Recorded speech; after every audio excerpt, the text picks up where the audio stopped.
So while questioning the assistant manager commissions of Jinsu, I'm sorry, I pronounced that whole thing incorrectly. He tells them that years ago, a member of the Grand Empress's clan was taking bribes and taking money from funds.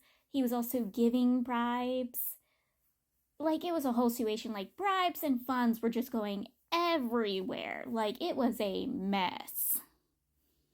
Until the Grand Secretary started looking into it. And things are not going to go well when the Grand Secretary is like, yeah, no, I'm questioning this. This is suspicious. And again, how are they going to explain all the missing money? So they decide, that war, that whole situation that got his bio dad framed as a traitor? Yes, that wasn't a whole power struggle thing. No, that was to cover up the missing funds. Full on cover up the missing funds. All the areas he kept abandoning was so they could cover up those missing funds. I am not kidding. The main character literally was imprisoned and tortured for years because people wanted to cover up the lost funds. Many people died. Trustworthy soldiers died.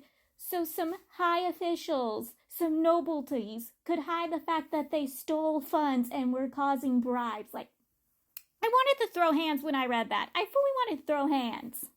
The main character goes to the assistant minister of judicial reviews home, and he takes away the brothel boys and girls. He also tells the assistant minister of judicial reviews that he wants his master and father back, and he won't stop until he gets them back. He also will kill every single one of these boys and girls until he gets them back. But yeah, he takes the boys and girls away. Sadly, the main character and Melly, they're not able to get any information out of these girls and boys because all of the boys are murdered in their prison cell or wherever they're been kept. They're literally killed. Full on killed. The girls are left to survive and live, but the boys were all murdered. Now, this makes me believe that one of the girls is actually the illegitimate heir and that he raised one of the girls so he could marry her off to somebody that he wanted to be his puppet. Or his heir was never grabbed from the pile of boys and girls and he had that heir hidden away. Either one, that's my theory. The minister of review, he also dies. He kills himself when the main character and Melly are questioning him. He goes on a whole tyrant why nobility is better than everybody else and why they're the reason why this country will survive and it should only be under their hands. And then he kills himself after he gives that tyrant. I wanted to shrink him, and lucky he's dead, but they didn't get any information out of him. My heart is broken. Why did he have to die? His life was always so horrible and vile, and he doesn't even get to have a happy moment. He doesn't get to be emperor for a while. He was trying to become a better emperor. He was working hard. He was trying to change his ways. Even though all he wanted to do was sleep around and drink, he decided to be a worthy emperor. And you know what he gets? He gets freaking murdered by his concubine. His favorite concubine murders him. She's dead too. She deserves what she got. Someone should have burned her body and do worse. I need to calm myself. But yes, he gets murdered. And he tells the Melly to run for it. He even told the Melly that he was foolish to come back for him. Told him that he should have ran for it the moment he found out he was injured. He should have ran for it instead of coming to him because now they could use that to frame the Melly. That this was a trap for the Melly. And the Melly's like, you're my best bro. I'm going to be here at your last breathing breath. And he's like, bro, run for it. Run home. I give you permission to go back home. You have the rights to go. Grab your bow and run for it. Their friendship was so great and now he's dead? Why? No one warned me he was gonna die. After sitting for a bit at his best friend's dead body's side, the Melly finally gets up, grabs his bow, and leaves. And the chief commander of the world uniform is after his butt and is framing for him on the death of the emperor. And so he has to run for it. And he finds the main character, and the main character's like, run for it. I'll get between you and him. And the main character does get between the two. And this is when the dude pulls out the main character's master. So meaning this dude is obviously working with the assistant minister of judicial reviews. They're working together, obviously, because how would he have the main character's master and then kills the main character's master in front of him? I was already bawling over the Emperor's death. You telling me I have to bawl over this old man?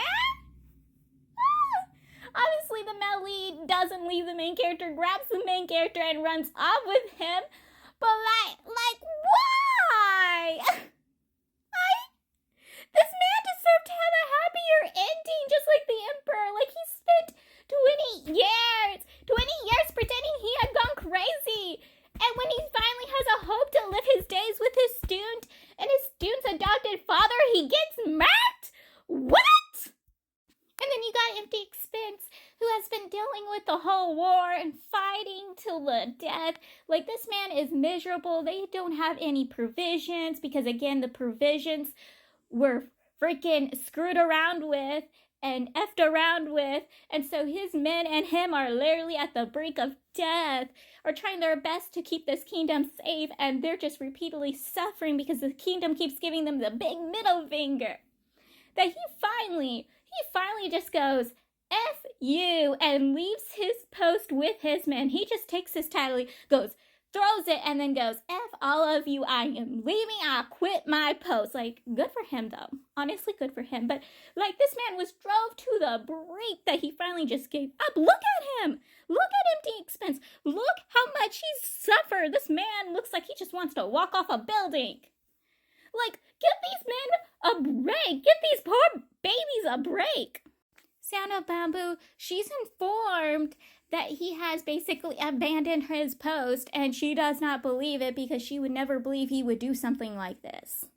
Like, he would never give up his post. He was loyal to the kingdom. He was loyal to his men. He was loyal to his post. But girlie, he's been approached to the brink, but you probably don't know how much he's been pushed. Like, this man has repeatedly suffered.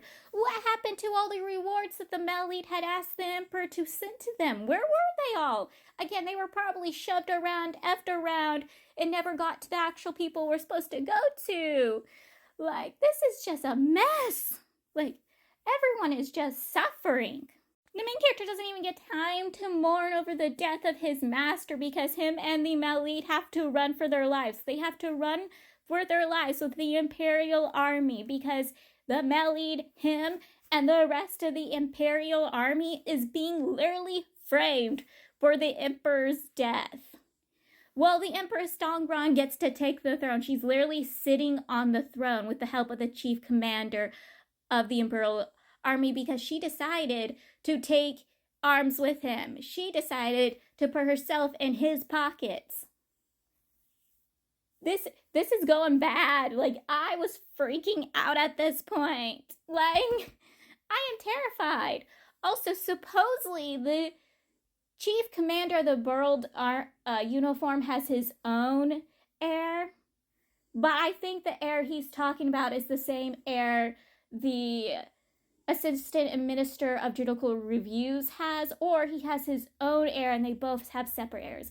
The chief commander of the Barrel Army uniform, his supposed heir is just a relative to the throne, but not the actual child of the Emperor's father. So the Empress Dongran doesn't fully trust him. But we don't know about the assistant ministers of judicial reviews child.